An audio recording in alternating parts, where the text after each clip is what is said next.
এই মুহূর্তে আমার কাছে চলে এসেছে বোটের 20,000 mAh ব্যাটারি। তো এটা এখন আনবক্সিং করব। যদিও ফ্লিপকার্ট ওপেন ডেলিভারি বক্সের জন্য আগে থেকে এটা ওপেন বক্স হয়ে গেছে। তো আবার দেখিয়ে দিই, রাখলাম।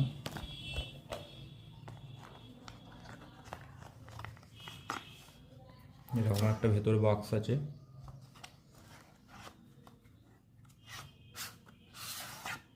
এই হচ্ছে ব্যাটারিটা। এখানে দুটো ইউএসবি পোর্ট আছে, একটা সি টাইপ পোর্ট আছে আর একটা মাইক্রো 2.0 ইউএসবি পোর্ট আছে। এখানে স্পেসিফিকেশানটা দেখতে পাচ্ছ তোমরা। আর এখানে এর মধ্যে একটা ডেটা কেবল পেলাম। ব্যাটারি। আর এখানে হচ্ছে এটা অন করলে অন হয়ে যাচ্ছে, এটা দুবার প্রেস করলে অফ হয়ে যাচ্ছে।